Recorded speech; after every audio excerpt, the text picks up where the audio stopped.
to your teachers, you all are free now and you'll get attendance only if you join this session.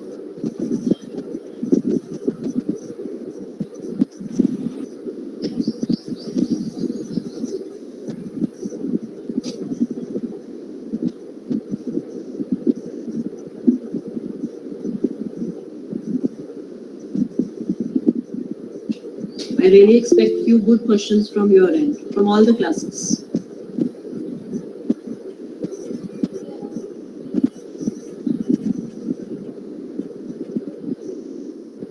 While the session is going on, you can type your queries in the chat box, or you can ask it verbally once he's done with his lecture.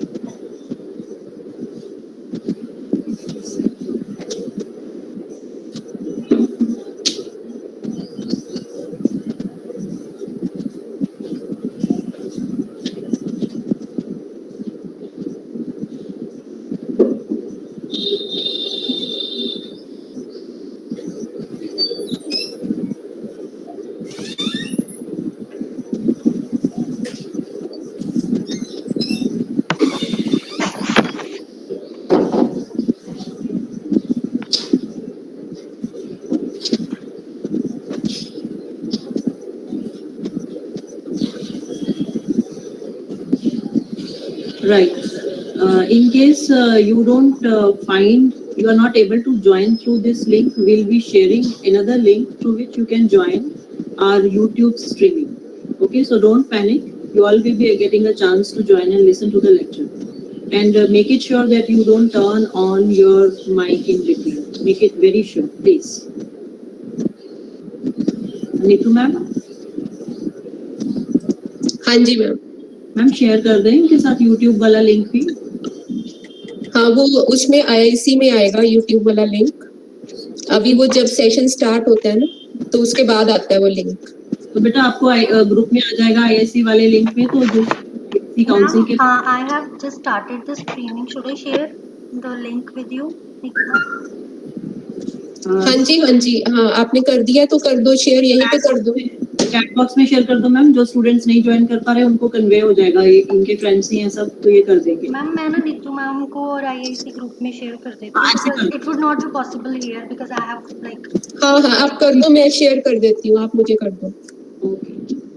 आपके जो friends join नहीं कर पा रहे हैं students, वो इस link के थ्रू यूट्यूब स्ट्रीमिंग ज्वाइन करेंगे. और प्लीज भूलोगे नहीं, माइक ऑफ रखोगे, उससे सारा लेक्चर डिस्टर्ब हो जाता है. एंड में जरूर ऑन करके पूछोगे.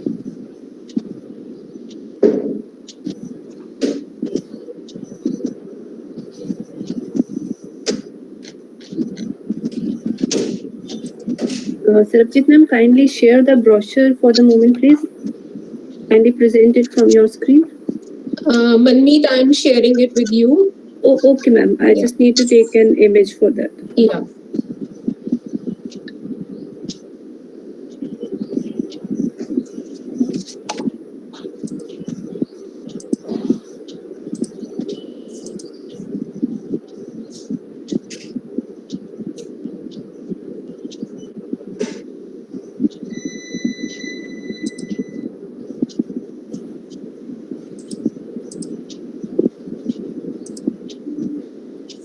Okay, thank you, ma'am.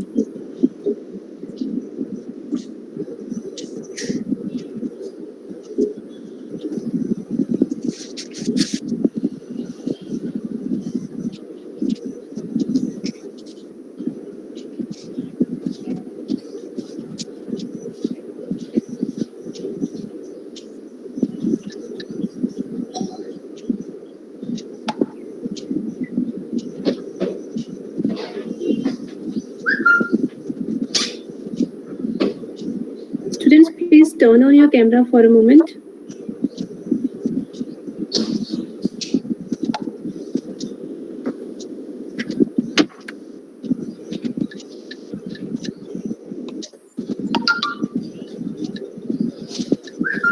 Please turn on your camera, students. Everybody.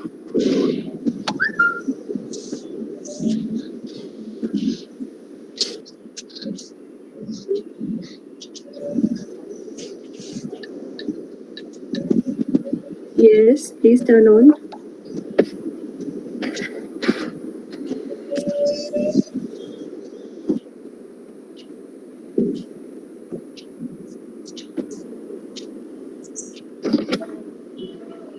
Okay, thank you. And one thing more, as our speaker will join, once again we will need to have a photograph. So all the students will need to turn on the camera as and when will be communicated by the concerned faculty. Thank you.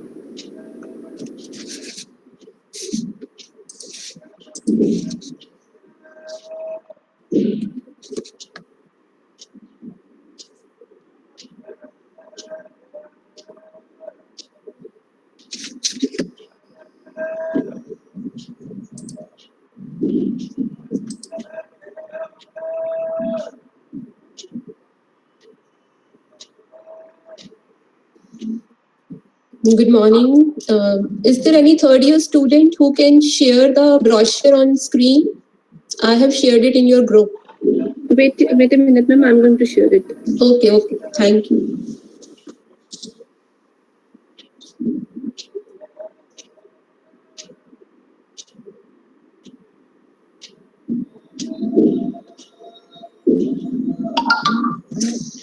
So should I ask the resource person to join? I think we are full now.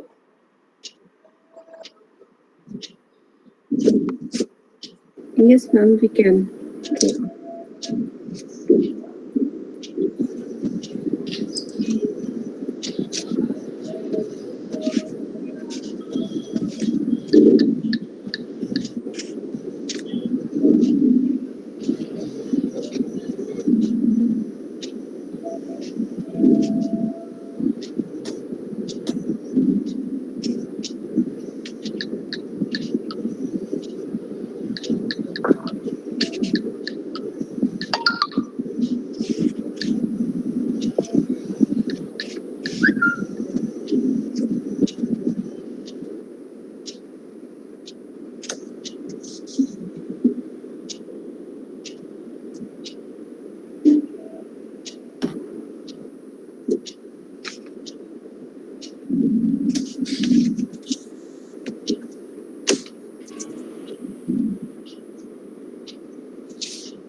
So I request Shriya, Vishali, and Dipanshi third years to kindly join through YouTube because we have no space for resource person now. So Shriya, Vishali, and Dipanshi of third year.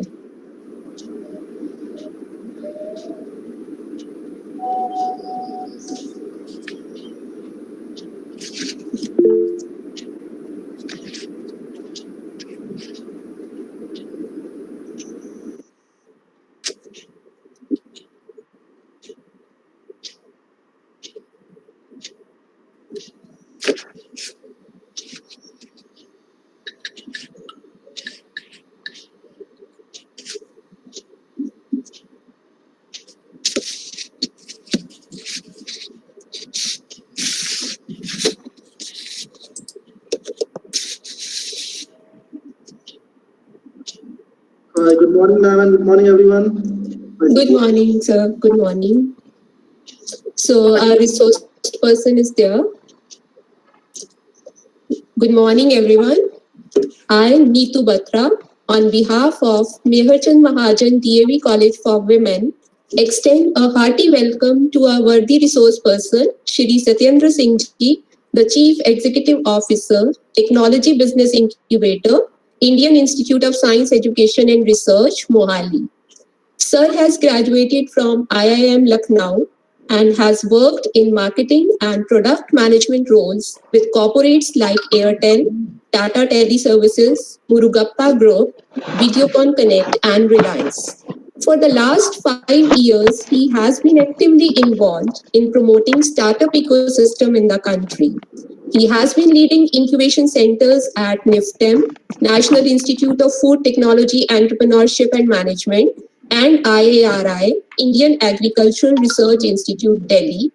Presently, he is mentoring around 50 plus startups and has provided advisory to the agri incubators at PAU Ludhiana, IIM Kashipur, Chaudhry Charan Singh, Haryana Agricultural University Hisar, and many more.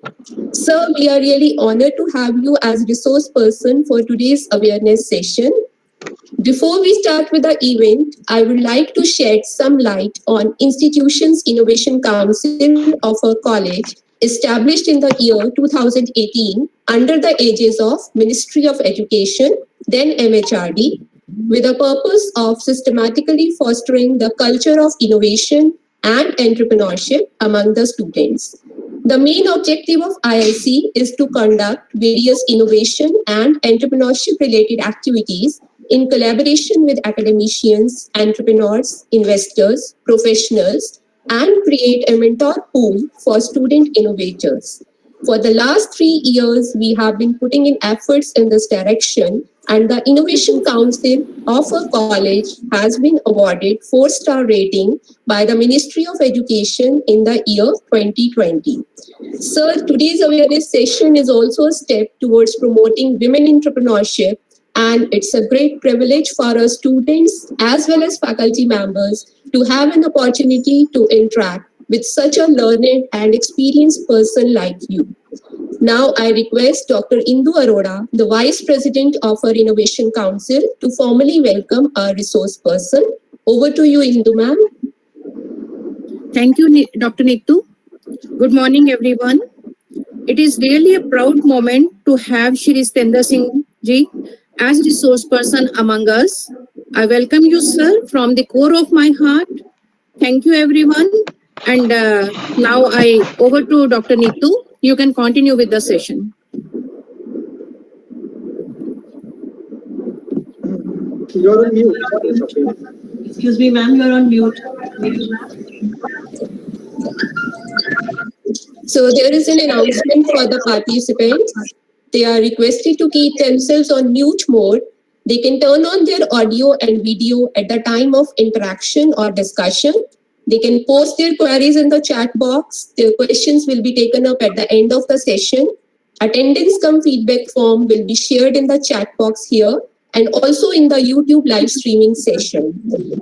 Now I request all the participants to kindly turn on their videos so that we can have a group photograph before we proceed with the session. So all are requested to turn on their videos.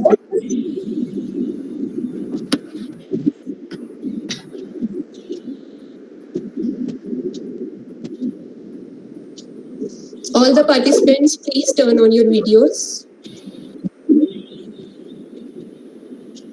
Yes, students, please speed up.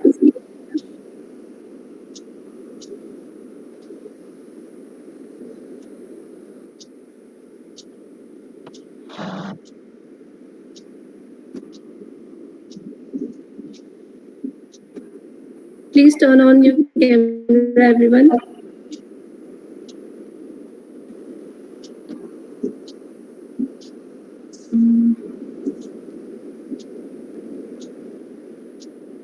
Are we done, ma'am? Just a moment, just a moment.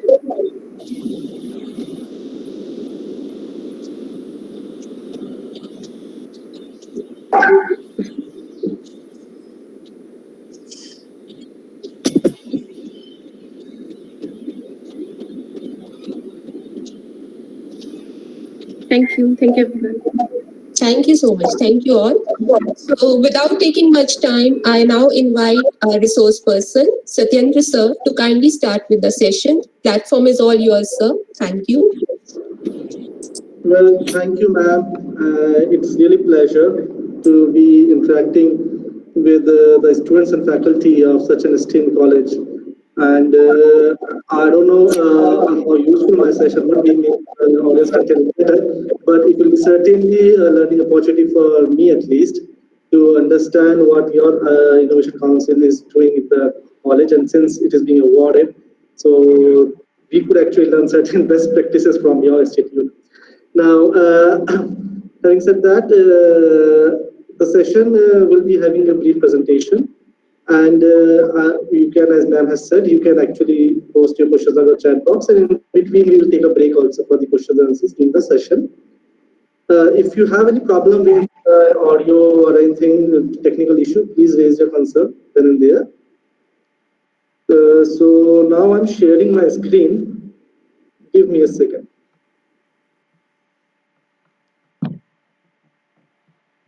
Is this visible? Just let me know if the screen is visible. Yes, sir, it's now visible. Great. So, the session topic which was given to me and which I understand is quite apt nowadays is like what's the accelerator and incubator opportunities for the early stage entrepreneurs. Now, before going ahead about the opportunities of the incubators that we have in Tri-City, in Punjab, or in India in general, let us just have a brief discussion around what's an entrepreneur is, because you need to become an entrepreneur first. You need to be, okay, innovator is one thing, but from innovator you need to turn to an entrepreneur to start a business, and then only incubation or an acceleration can help you. Okay, before I start, I hope everyone is comfortable with English, or should I use the mixed language? Sir, it's okay with English. Cool. So, okay. Now, what's the entrepreneurship is? This is what is normally a definition of an entrepreneurship, which I understand you must have known or must have read somewhere. Like, it is obviously a willingness to take a risk, develop and organize and manage a venture. Right? It has to have certain USP, certain uniqueness, certain competitive advantage against its peers, so that it can sustain itself. And for that, one has to evolve, because you cannot have that differential advantage, same differential advantage continue for long, because people will obviously follow you and copy you, and so you need to constantly reinvent yourself. So that's how the entrepreneurship is defined. On a simple note, it is just a process of creating something new, obviously with the risk and rewards associated with it. So basically, anything which you start new and you keep on doing new is the seed of entrepreneurship. And there are three components involved in an entrepreneurship in a business sense. One is the entrepreneur, that is you, the person who is starting the business, or your team. Next is the enterprise, or the object or the venture that you are starting. Right? Sorry to interrupt, sir. The slides are not moving. I think you can start the slideshow. I have already started, but yeah, I'll just check it again. Yeah, it's on first slide only. On the title slide only, is it? Yeah. Let me just a second. I'll just share it again. Okay, I've shared the window, that's fine.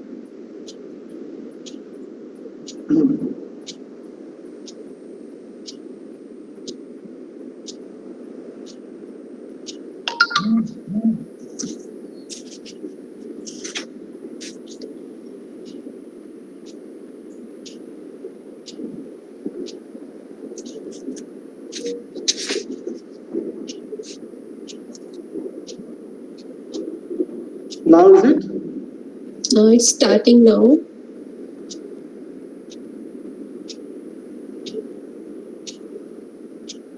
Kindly press F5 from your system. No, that's what I'm doing. Just a second. Is it? Yes, sir. Fine. So, sorry for that technical glitch. Okay, now we have already discussed this entrepreneurship thing, right? This is what I talked about. And this is very simple and basic, and you must have read all these things. So I'll just move forward. Now, entrepreneurship has three components basically, right? The entrepreneur, the innovator, or the team or the founding team of any business venture. They call the entrepreneurs, right? And the enterprise, the business venture. And the process that revolves around it, that the venture you create, the things you do, including the business operations, into the marketing, the sales, including financial activities that you do, is a part of our entrepreneurship process. I hope it's moving now. Yes, sir. Okay, fine, cool. Now, risk of starting the enterprise. Yes, so as we said, there are risks associated at the personal level. What are the risks associated to being an entrepreneur, right? Why I'm telling you all these things? Because as an incubator or as an accelerator, when they access an application or when they see an entrepreneur or see an applicant, whether to select them or not, they look out for these qualities, they look out for these things. And then as an entrepreneur, you should be ready to have those things in you or train in this thing, onto these things, or ready to accept that this is the part and parcel of being a startup, starting a startup. So working for long hours. So it's not like that you start your own business and the life will be chilled.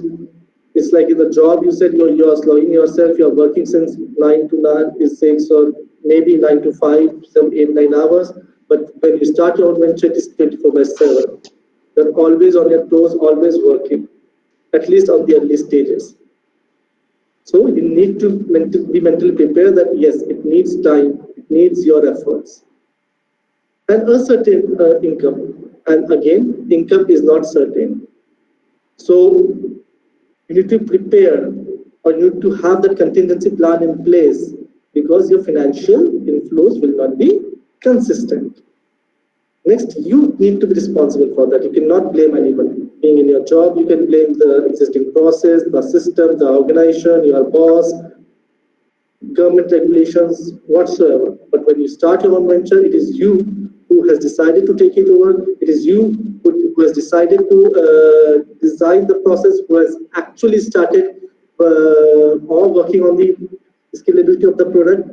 So you are responsible for your decisions and you cannot blame it on anyone else. So you need to consider that thing. Do not cry foul. And obviously, finally, you are risking your investment. The initial money, only you have to put it. It's not, I have seen many people who come up with their ideas, who come up with their concept notes, see this is our project, but we cannot continue because we don't have money.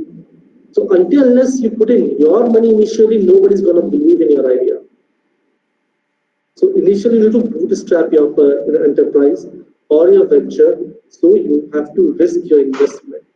So do thorough research before entering into the startup or before investing in your own idea. Again, yes, there are few rewards. These rewards certainly need to be like, it will be much more fruitful if you put enough efforts around it. You are your own boss. But with this, I would add a caveat, you need to be a tough boss. Yes, it's right that you are the only one who's going to decide how to work, when to work in your venture. But again, you need to be very critical of your own self or your own efforts. The chalta hai kind of attitude will not work. At least it will not help your startup to grow. Doing something you enjoy. Most of the cases, you only start a startup or a business with a thing that you like or you enjoy. Nobody is forcing you that thing. So do not try to forcefully fit yourself to something because everyone is going to the same direction. For example, if everybody is working on AI or artificial intelligence or e-commerce setup, just you need not to necessarily get into that space if you do not enjoy that. Start working on the topics on the projects which you like or which you have the expertise. Then you have the opportunity to be creative because the organization is pretty flexible. You just started, you can decide it your own, how to go ahead, how to decide the things, how to project the product and so on. You can fix your own schedule. control your salary, but that is inconsistent. You can contribute to the communities. There are many startups who has great social impact, and there are many youngsters who are coming to startup ecosystem just because they want to give back into the society and they feel empathetic towards the societal issues. So for them, it's not about making money, or for them, it is not about innovating new things and getting things out of that, but it is more about helping the society. So if you are developing some solution, maybe how basic it is, but if it is having a great societal impact, go ahead with that. Finally, it enhances your self-esteem because obviously now you can, at a certain level, become a job creator. And trust me, that is one of the greatest rewards of starting your own startup or a company. But even if you're able to employ one or two or few people, just a few people, but again, you are helping them to sustain their families, and that is really a great reward. Just like I'm sure here teachers and faculty, the greatest reward for them is the success of their students. Even a few of them have achieved greater heights. So more than that, I'm sure the student family, the teachers would be proud of themselves, and because their efforts have paid off. So something similar to that kind of feeling you'll get, and that will motivate you further continuing on your journey. Now there are certain barriers to the entrepreneurship. Now in this entrepreneurship process, there are certain barriers, which is where incubators and accelerators help you. So that is the role of the incubator accelerator, to guide you overcome those barriers. But they cannot innovate for you. They cannot design products for you, right? They cannot take responsibility of your business. They can only guide you. They can only support you in certain terms. So mentally you should be prepared. Like when you get into an incubator or an incubation, it is not like that they will handhold you. Like the support you get in academic support you get in college or maybe in the school time, incubators don't work like that. They work with you as in equal partners. So first of the barrier is the environmental barrier. There are certain things which are not under your control. There are certain things which are the part and parcel of that particular industry. For example, non-availability of raw materials.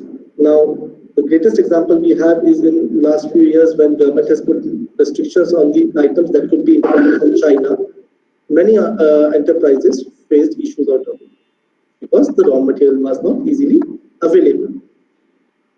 Earlier, they used to get it from China very easily, but now it was not available, or even though if it was available, it may not be at the same cost or at the same kind of quality or same kind of specifications that they need, so which would take some time to place. So that's how it is. So one is concern is obviously the non-availability of the raw material. Next is lack of skilled labor. Now most of the thing, most of the startup thing happens around the new product, right? Around the innovation. So getting a skilled manpower to work on your project sometimes become a challenge, though not a major challenge in India as of now. Now we have multiple institutes, and there are multiple students also who are there to do internship on these startups. So that's not a major challenge, but yes, in certain cases it does. In certain sectors, it is still a challenge. Lack of good machinery or the specific machinery. Initially, because the product is new, it will take some time for you to identify the correct set of machinery or the equipments to make your product. So you need to define your devices, define your equipments accordingly. Infrastructure, yes, we do not have the infrastructure as of now, so maybe you need to start with your home, with a garage, and that is where incubators do help. They provide you the lab support, they provide you the office support, where you guys can sit and work for the venture.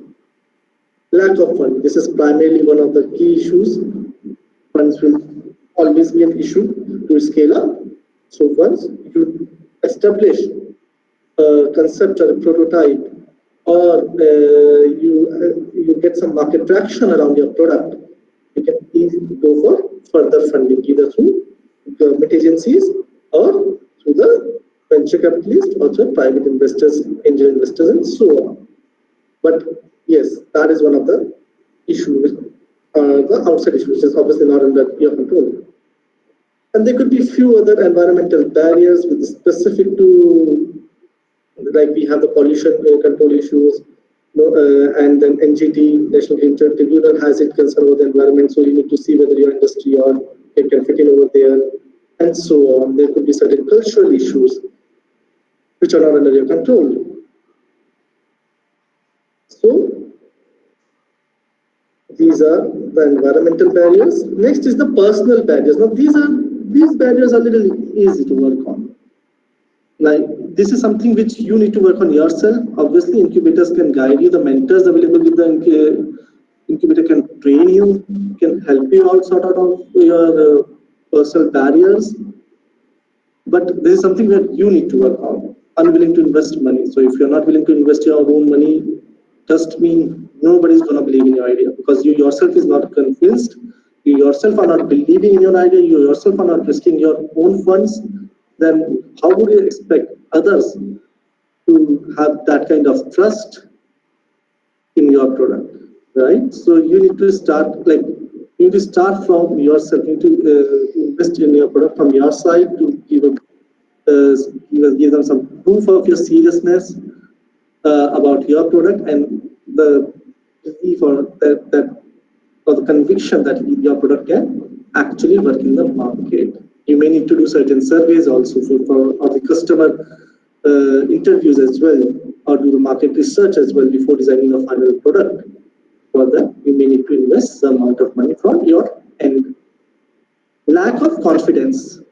That is again one of the major issues I have found. In fact, in certain cases, the product is very good. They are very technological. The product is very good. The person is quite knowledgeable, but somewhere he lacks the confidence. So you just need not to be technological sound. You need to be a very great salesperson as well. You need to know how to sell your idea as well, right? You need to build a story. This will come only with the practice, and once you go out, and once you interact with other people, once you start building the network. So apart from working on your product, this is another thing which you need to do, like shout out loud about your product, go out, start talking with the people, start networking, so that you build connects, as well as that helps to build confidence in yourself as well as in the product. Lack of motivation. So that is the primary thing. This motivation has to come up from you. If you don't have enough motivation to start the enterprise, then it's better to close it and continue what you are doing. So there could be some issues that you start with a high motivation level, but once you see that you are not getting the kind of support, your motivation level dips. But if your product is really good and you believe in your product, then you need to constantly keep on demotivating yourself. You need to ignore certain negative things. You need to work on yourself to overcome that entrepreneurial stress that sometimes comes with the startup ecosystem.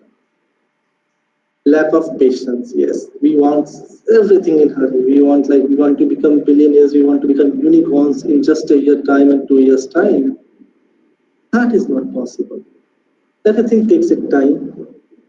Now it's with going forward, it will be further difficult to get the funding, because there will be a lot of competition in the market, and post-COVID scenario, economy is gonna change. There are not many people available in the market with the kind of spending power they had earlier, on both sides, from customer side and from the investor side. So you need to have patience. You need to continue working in your product if you think it has the viability of business sustainability. Do not stop. Then do not be impatient.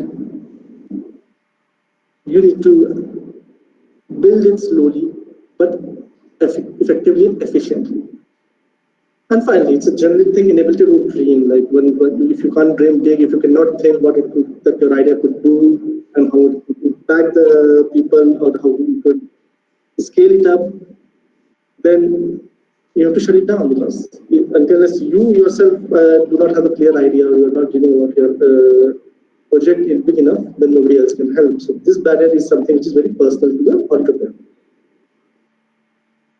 Next is the social barriers. There are certain social barriers around, in the society. So first is obviously the regulatory and the legal status. Like if alcohol is not considered good or accepted in certain societies, so that's the way it is.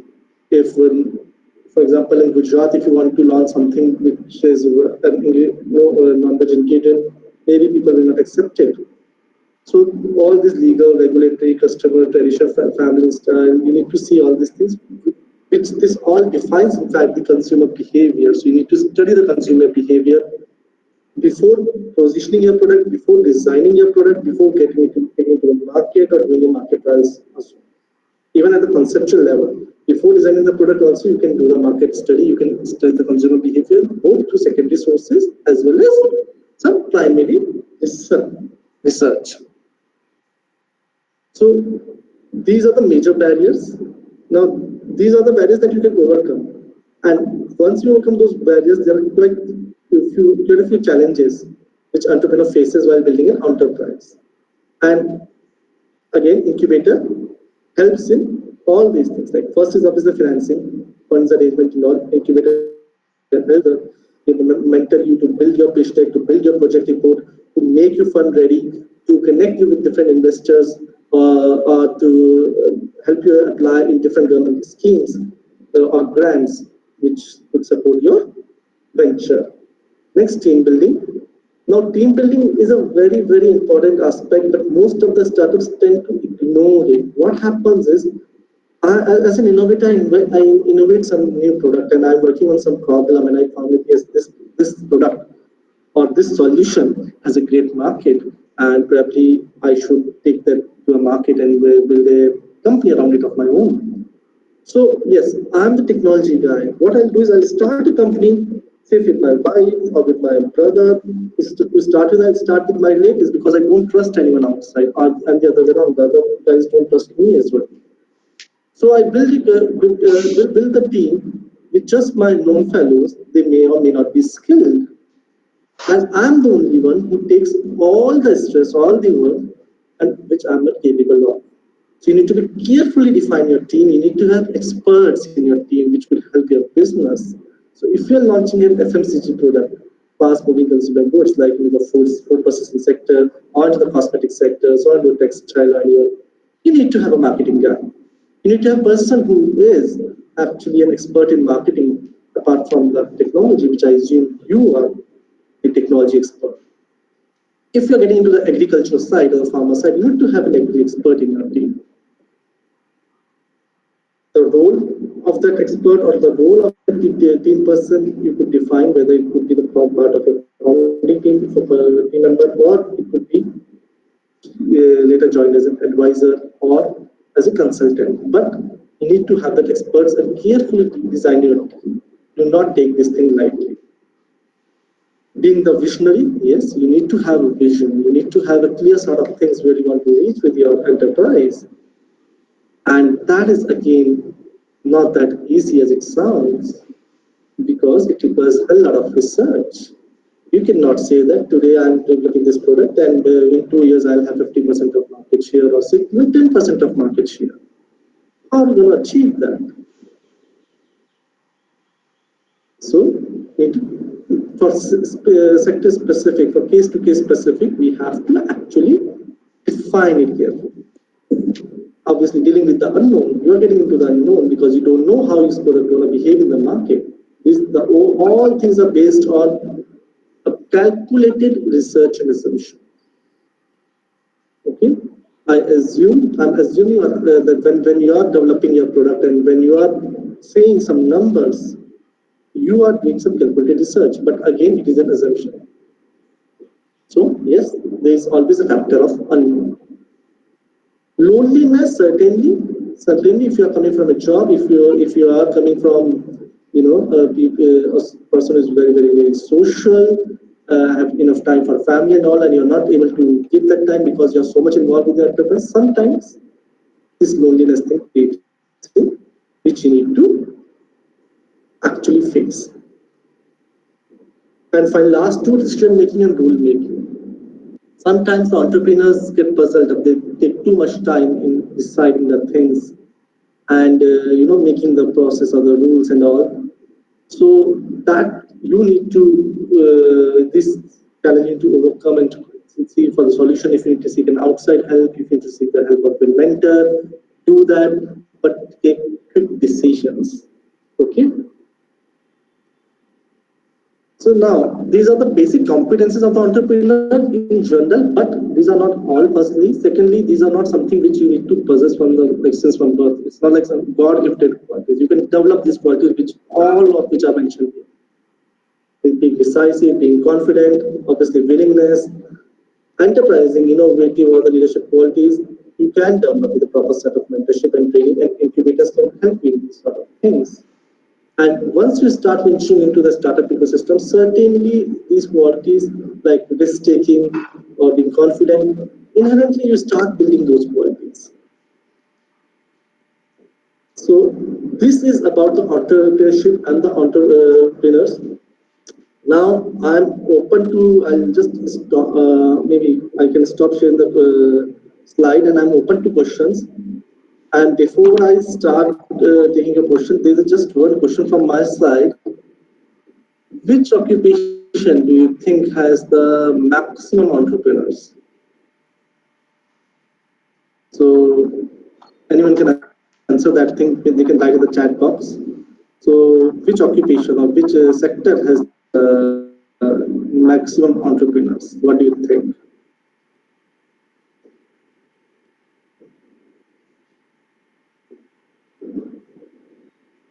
Yes.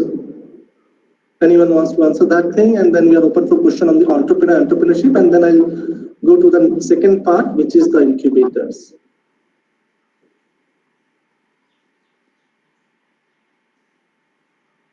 The question is, which occupation do you think has or which sector has the maximum entrepreneurs? Okay, medical. I got one answer, medical. Okay, good. Next. Tech. Okay, nice. Business management, financial advisors. I'm getting multiple answers. Yes, good. Another 1 minute and business entrepreneurs. So business entrepreneurs, like everyone is business entrepreneur. Like so. Okay. Anyways, good. E-commerce and education system. Good. HR, intent and data services. Okay. So in fact, we have covered, I think, almost all the sectors. So the answer to is it very basic. Is the farming sector. Every farmer is an entrepreneur. Every year he takes the risk. Every year he deals with the unknown things, specifically whether the yield will be proper or not, whether he'll get the proper irrigation supply or not. Specifically in India, farmers are the maximum portion of the enterprising community, if you see just by the definition of being an entrepreneur. And every year they try to learn new practices nowadays with technology coming in, and we think, as many tech startups are think that they can teach the farmers. Actually, it's the other way around. We have to learn a lot from the farmers, and we can only assist them if we know them better. So that's just a nice breaking thing for the question answer session. So now I'm open to questions. Any questions now?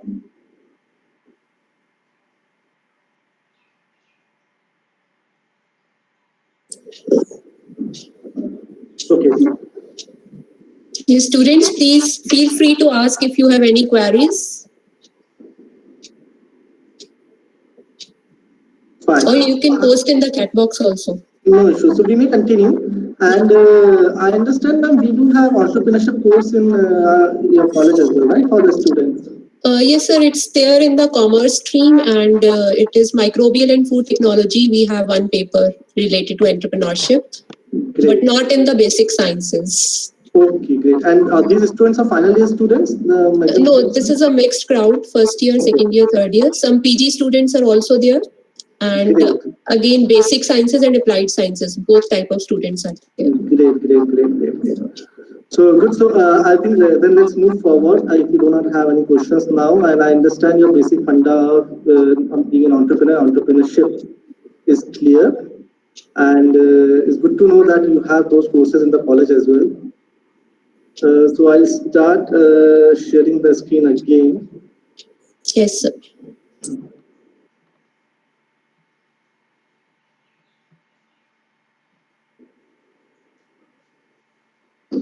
Is it visible? Yes, sir, it's visible. Cool. Okay, now let's come, before getting into what incubators we provide and what kind of support government is providing, let's first know what's the definition of a startup as per the government, because as an incubator, we can only support the startups, right? So strictly they have to follow the government definition. First is age, which is like any venture or the incorporation, which is being not less than 10 years old. Sorry, less than 10 years old. So earlier it was 7, now it is revised to 10. So if your startup or company is registered, say, before 2010, if we consider current date, then it will not be considered a startup as per the government definition. It could be private limited, it could be LLP, which is limited liability partnership or a normal partnership firm. Any entity can do, but as I said, it has to be registered within the last 10 years. And the turnover should not exceed 100 crore in any of the fiscal years. Obviously, innovation is the major aspect where product or the service has some kind of innovation. It could be technology based, it could be process based, it could be marketing based, but it has to have that innovation element. Now, this is the definition as per the government of India. In general, as an investor or VC's definition, apart from this is one, it has to have a growth potential. It has to have that scalability and sustainability. An innovation could be great, a technology innovation could be great, but it doesn't have the customer acceptability, we cannot scale it up. So it has to have that growth potential. And secondly, normally we see let's achieve a break-even point as soon as possible. Now, break-even point is the when you get all the money invested in the project, you get it back, which is different. For some companies, you get your break-even point within a year. In some cases, you get 2 years. In some infrastructure projects, you get in 5 years, and so on. And you start with profits and so on. But in case of startups, we do not consider profit as an immediate priority. Immediately, we do not think like it will start earning profits from next month onward or 6 months or even in 1 year and so. We expect it to grow first. And for growing and reaching to the maximum customers, we need to invest. And when we say we need to invest, then that means our profits will be declining. We need to compromise on certain profit margins as well. So profit is not an immediate priority, so do not consider that it has to have profits right from the day you start sales. Innovation, I already discussed that it has to have a great innovation and it has to have adaptive. It should be adaptive with the changing environment. If it is not adaptive, no investor or the funding agency will be ready to invest that kind of venture. Now, you must have seen like how Facebook has adapting itself with the latest changing scenarios and why it has bought WhatsApp. Orkut did not adapt itself, so Orkut is closed now. MySpace did not, so MySpace is closed now. Yahoo did not, but Google did, so Yahoo is facing turbulent times, but Google is now. So that's how it is. So that's why startups and ventures need to be adapting and constantly keep on innovating and change the priorities as per the changing times. Now, why governments want to encourage the startups? So what it will help, or like how it will help the society or the country? So this slide shows those things.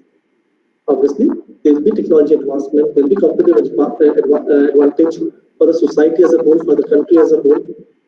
There will be healthy economics, the technologies that are being developed at the research levels, research institute levels, or the lab levels, they can actually help in impacting the society in a better way, building an entrepreneurship culture, and finally, the economic growth, creating more jobs and better value proportion. So that's why government is very keen on the startups growth.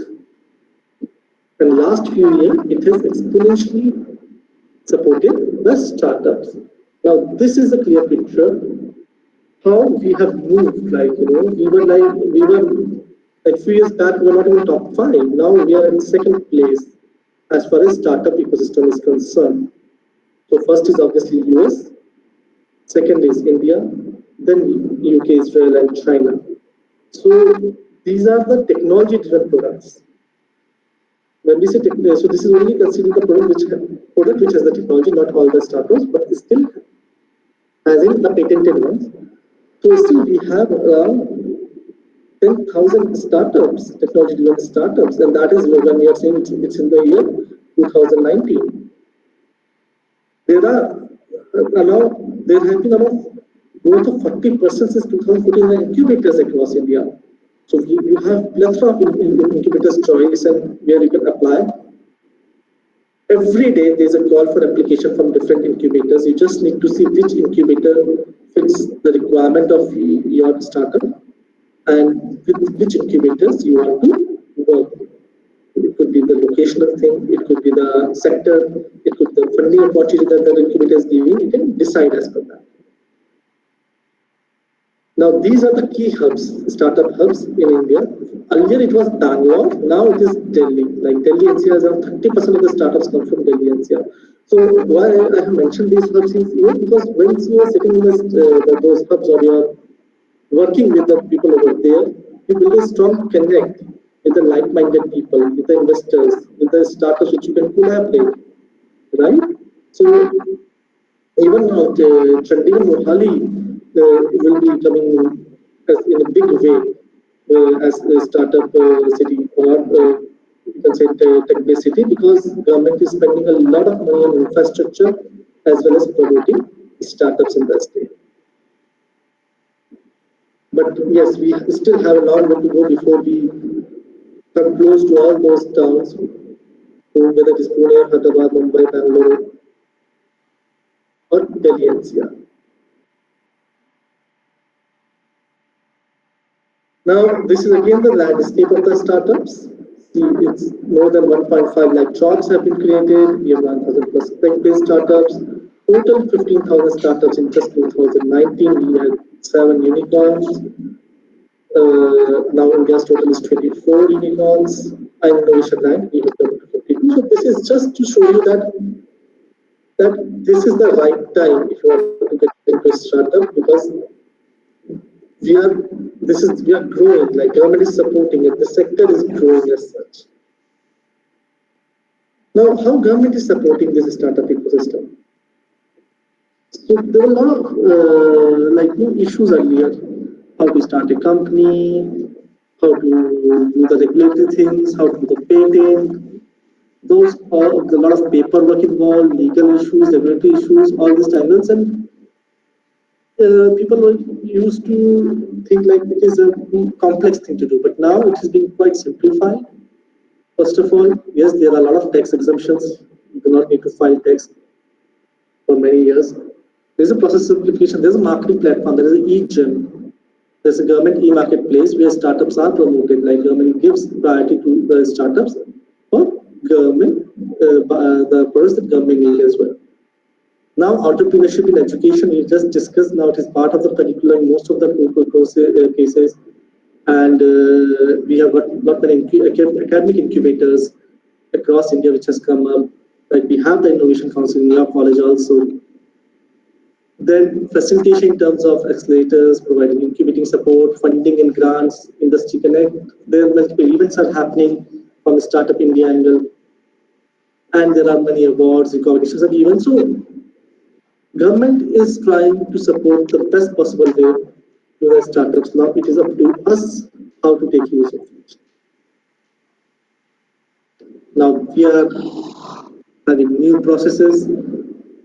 new sectors approach. We have Make in India thing, Digital India, Skill India, Startup India, infrastructure thing. We have innovation and R&D setups. IPR support is there, and obviously from red tape to red carpet kind of this terminology.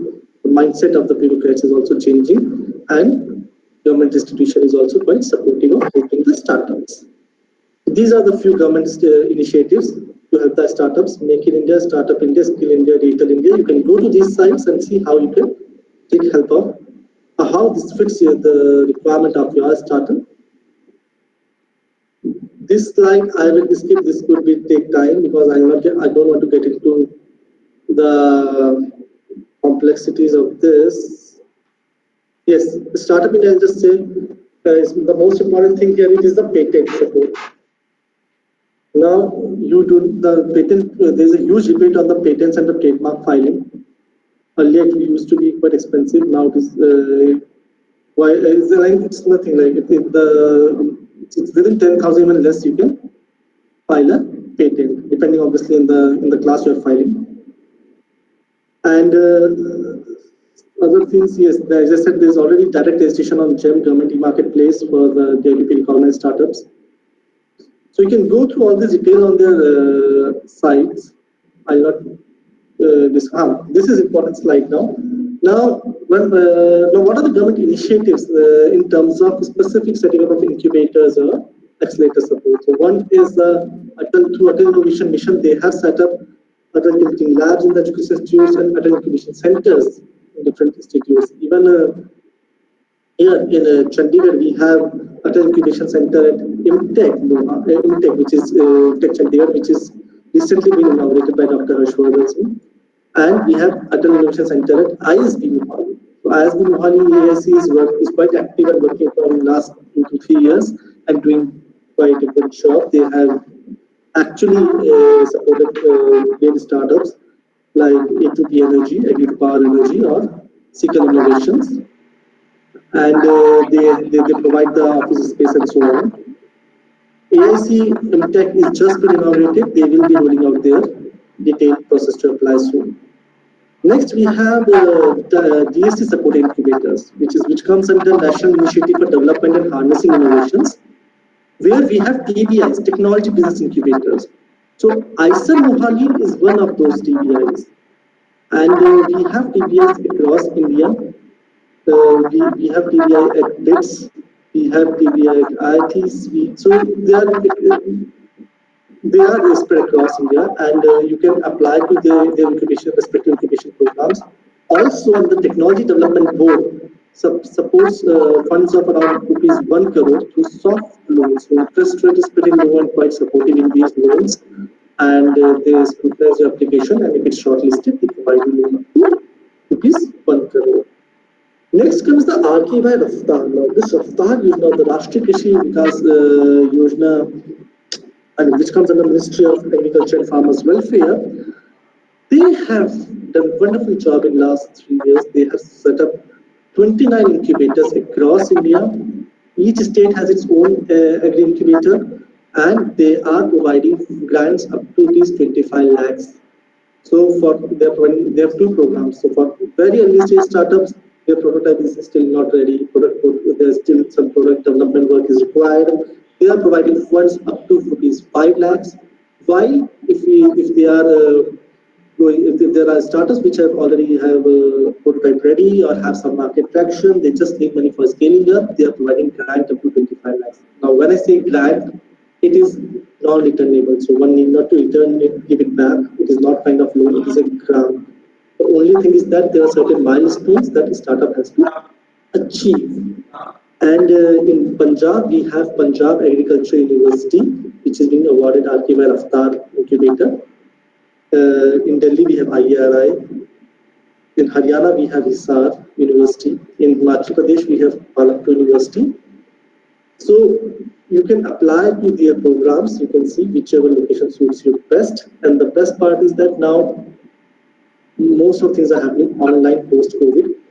So traveling is not a concern now. You need not to travel to the incubator. The things are happening online, the sessions and screening process and presentations and so on. In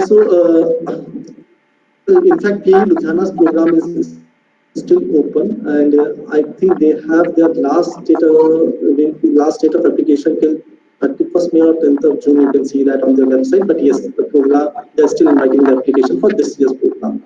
They have already supported around I think up to 25 startups who have got funds in last 2 years. And if you have any project which is into agri or the food space or the allied branches, you can apply in this program. Next is the NABARD, the National Bank for Agriculture and Rural Development. That is again has set up around 3 incubators across India, and they are providing the seed support and the incubation support to the startups. So one, the nearest to us is in Hisar. So CCS Hisar Agriculture University has one NABARD funded incubator. Another one is in Madurai. But yes, so for us, it is Hisar is the best option. Now, this Ministry of Finance is helping in a way by providing the tax exemption, and so I'm skipping that part because it's really technical. And as of now, I just want to lay emphasis that yes, government is supporting through its different departments for startups to grow. Now, SIDBI also has. Now, if you go to SIDBI side, SIDBI also has certain funds to support these startups. It has set aside around 10,000 rupees crore funds every year for supporting the innovations. They have certain schemes running. You can go to their site, and later on, if in fact, I'll just discuss these schemes, and if any of you are still working on the startup, have started working on this own startup, and they're looking for some kind of support, they can personally mail me. So on case-to-case basis, I can actually guide them where exactly they need to apply for which scheme.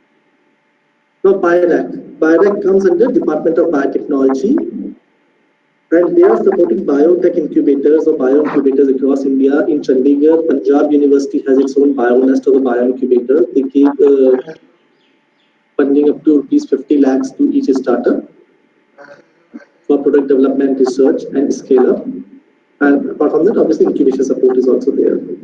So MSME or Ministry of Small and Medium Enterprises also have certain schemes which support the startups. Apart from that, ICR has 25 agribusiness incubators. Most of them are just providing the incubation support, and few of them are in fact not working properly, and now they are aligned to RKY Raftar incubators in few cases. Like in PAU, they have the agribusiness incubator and they have the Raftar incubators, but they align with them. So these are the key schemes under which government incubators are working, or certain private incubators have also got benefit out of these schemes. Now this is a snapshots. We have around 131 ABIs across India, 17 science and technology entrepreneurs park. Now MITI, so MITI I haven't given the earlier side. So MITI is the one which supports electronics and IT based startups. So you can go to the site and get to touch base with the incubators, specific incubators if you're looking for one. BioNest we have discussed, AIC, ICR ABI, NABARD, and Raftar. So these are the key incubators which are there in Chandigarh Tri-City. So we, as I discussed, we have AIC, ISB, we have BIRAC BioNest at Punjab University, recently opened AIC in Tech Chandigarh. INST also have an incubation innovation center. INST is Indian Institute of Nanoscience Technology, but unfortunately it is not functional as of now. I suppose they should be making it functional soon, but as of now it is not. We have another TBI or TSC supported incubator at Chandigarh University. We have PBTI, Punjab Biotech Incubator. They support startups which are in the field of biotech. We have Chitkara Innovation, Chitkara University's Innovation Incubator, their private incubation center. PSCST, which is the Punjab State Council for Science and Technology, is also not moving forward and supporting the startups through various schemes, tying with different incubators, running different programs like entrepreneurship programs and incubation programs in association with different universities and incubators. And then we have this one, which is what I am leading right now, which is iRise. It stands for ISA, Raising Innovative and Sustainable Enterprises. So we have just started operating this year. We have taken 5 startups as of now in our first cohort, and next month we will be launching our website as well as call for application from the startups across India. I'll just show you the snapshot of the details about IRIs. So advantage of being with IRIs, if you get incubated here, is one, obviously we have the deep domain expertise because it is one of the premium institutes of basic sciences where we have physics, chemistry, maths, humanities, biotech, life sciences, and all these streams and the best faculty as well as research labs available for the incubators of startups to use. Strong research pedigree. Thanks to our faculty, we have a great research with the alumni who has done great work, which could help the startups. Industry partner network. We have network with the industries across India, so we can align it to the specific industry, a specific requirement in office and lab infrastructure. Best part is that we are not charging anything as of now, and whatever we are charging also after a few months is very minimum of the basic charges, just to ensure that startups are serious enough to work on their project once they use our facility. Our website is www.icerandtbi.com, which is going live in another 2-3 days. Still some work is going on that website. So this is the team. Our chairman is Professor Jesh Roy Shankar, who is also the director of the IIC Mohali. And we have the board members, which include myself as well as Professor Jagdeep Singh, who is a registrar, Professor Anand K. Bachawa, who is the faculty in biological sciences, Dr. R. Vijayana, he is with chemical sciences, Dr. Kamal Priya Singh, and Dr. Amit Shresh. Now this is now, if you the photos you see is inside photos are all of the incubator. So this equipment she is using is an HPLC equipment which we are providing. And the office space, you can see the chairs are kept there. You can see the UV spectrophotometer. So these are all the equipments that we give it to the incubators as of now in our incubator. So that's all from my side. Now I'm open to questions and any specific queries from the audience.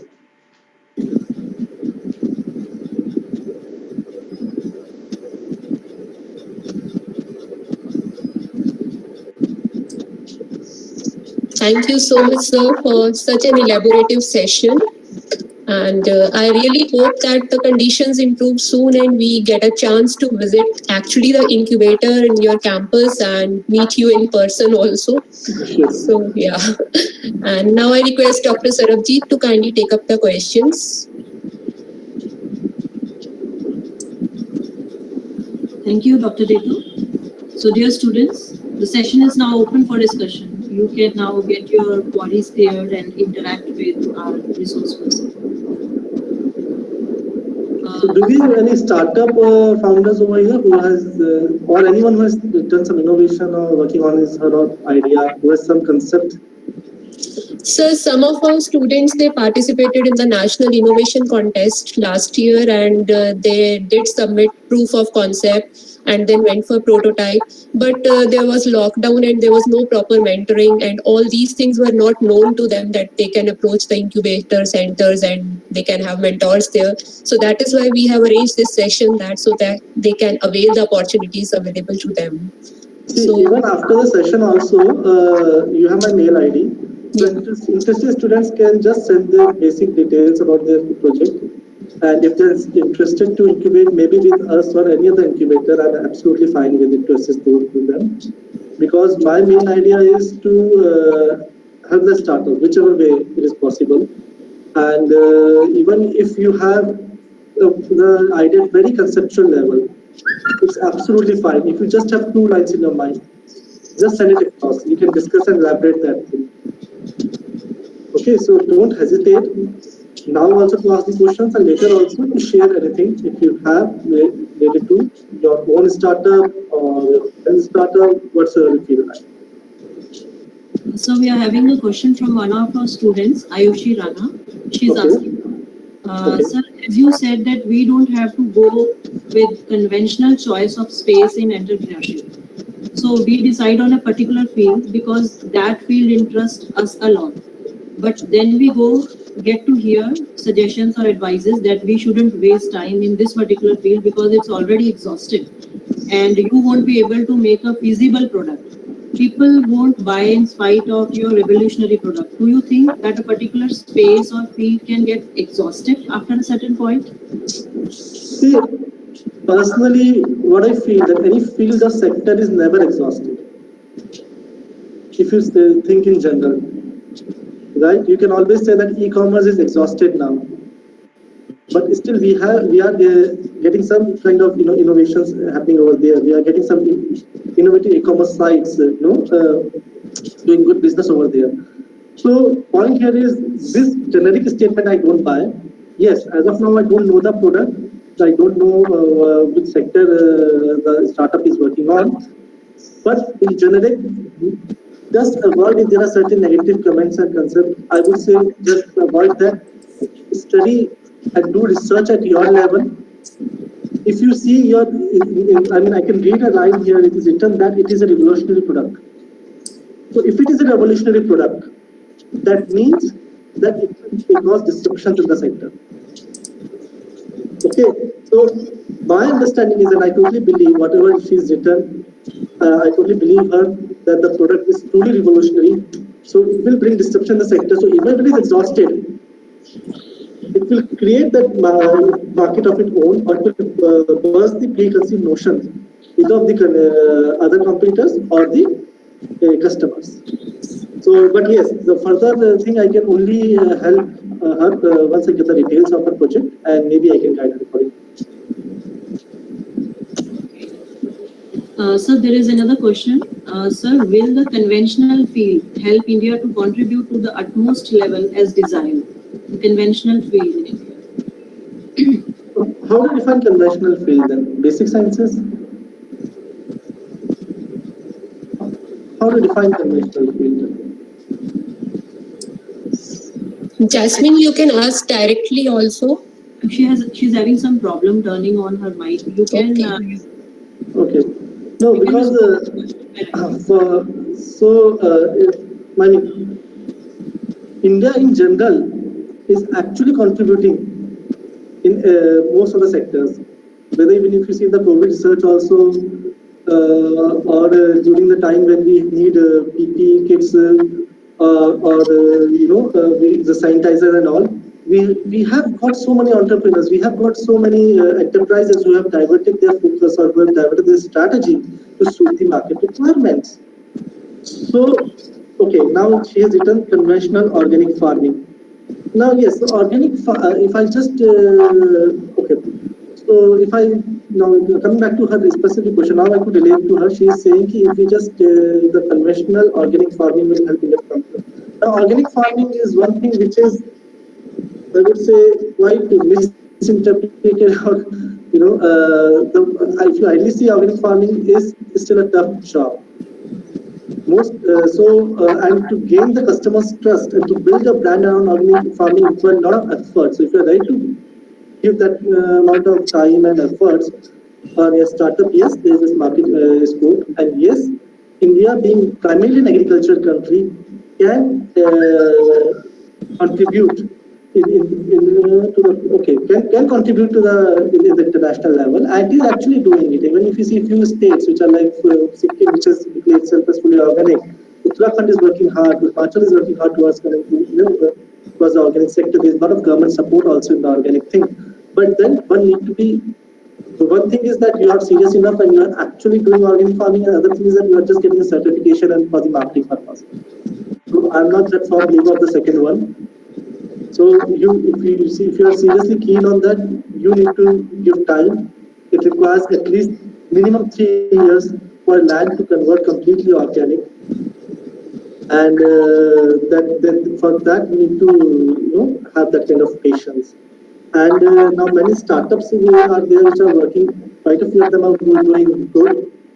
If Jasmine are interested, what I'll do is I'll link you to those startups so that you know the ground reality, how they have grown, what challenges they have faced, and then later on you can take a call whether you want to get into that field or not.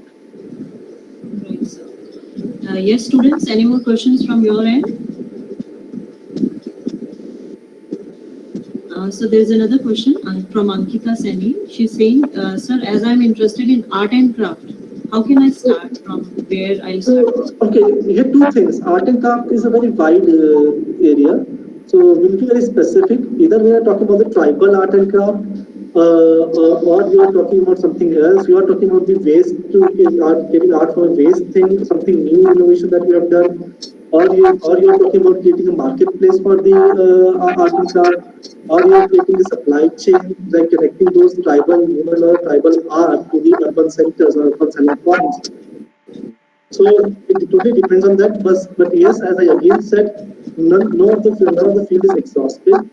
There is an opportunity everywhere. You just need to see that opportunity and design your startup accordingly. Right. So if you can be a little specific, which what I'm talking about. And now again, there could be like if you're talking about the pottery, it could be different. From the honey, if you're talking about the textile, it could be different. Right? So we need to see exactly, but yes, opportunity is always there. We need to design your business model accordingly. Sir, I have a question. Do we really need to follow any legal formalities or documentation to begin with an entrepreneurship project? Legal formalities as in, so if you want to register a company, obviously you need to follow a process. And then initially you can start with an LLP, limited liability partnership firm, which requires less regulatory issues than the private limited. And later on you can convert into the private limited. So that is one thing. Apart from that, if you want to associate with an incubator, normally incubators are open to both the companies which are registered and which are projects which hasn't formed the company yet. So all can apply. If they have not formed the company, incubator helps them to form the company and register the same. That is one of the jobs of the incubators as well. So for applying to the incubators, anyone can apply. Even a farmer can apply. Even a 15-year-old can apply. Even a 90-year-old can apply. So anyone can apply if he has a startup idea or a project. Okay, Aditi, you are asking that if we come across any new ideas or concept and develop a prototype, how can we get expert advice or support if we want? Okay, one is obviously you have an innovation cell in your college. So I think the best way to approach is first to just write to them. And now they must have built a network, so accordingly they can send. They can send me directly to me also. And if we can help in for that startup, we will certainly do. If we feel that somebody else in a better position, and then we will connect you to that incubator or to that mentor or to that industry expert. And moreover, in our college, we are having an innovation council where we keep inviting students to present their ideas. So in case that can be developed into an entrepreneurship, we can contact these sir and other people who are involved in running these sort of incubators. So we are already running an innovation council in our college. Yes. So that's the best part of your college, that you have this thing. So students know the spot or the contact person if they have certain innovation-led ideas. And we have already shared sir's email ID, so you can be direct. Now, Jasmine is asking that we can mail about the startup. I'm fine with it, but ideally I would suggest, ma'am, because if you can collect all in your whatever is coming from your college or the audience, then you can send it together to an official channel. That is better. So that means you are also being in loop about the development by your students. Right. And so we have a startup cell also in the campus, and startup coordinator is there. So the things can move through startup coordinator to you. Okay. That would be better. Yes. So I all mean to say is that if it comes through officially, it's great, right? So you'll also be in the loop, like who all are into the startup ecosystem, and then you can also support at your level. So that's. Okay, students, any more queries? Yes. Actually, this time I thought of getting few startups so that they could share their startup journey, but the idea came to my mind just last day, as in yesterday. So next time, probably if you plan a session, I'll invite few successful startups to 2-3 startups maybe, because their learnings and their journey could be really helpful for these young guys, and they could give them some practical examples as well. Definitely, sir. We would like to interact in an offline mode with you now. That would be good. And we may have panel discussion also. Yes, that's right. If you plan something like a startup panel discussion, I can arrange few great startups, and there are few women-led startups also which are doing great. And thanks to PU and Avatar project, we have a few of them are now Punjab-based. So that could be the great learning for the students here. Right, sir. Now, moving ahead, let me now take the opportunity to propose a formal vote of thanks. I, on behalf of MCMDAV College for Women, and on behalf and my own behalf, I extend a very hearty vote of thanks to our speaker, Shri Satyendra Singh Ji, for gracing this occasion and sharing with us your findings and your opinions today. I thank you, sir, for your valuable inputs in making us aware about the incubators and the related opportunities, the competencies to be developed by the faculty as well as the students.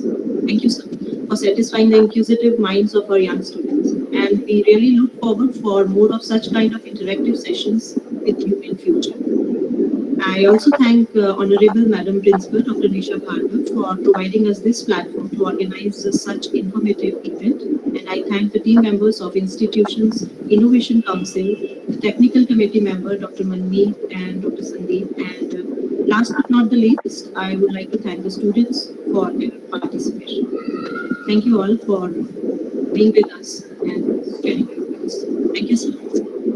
Thank you, ma'am. Thanks everyone for the great session. Thank you so much, sir. Thanks for the platform. Bye-bye.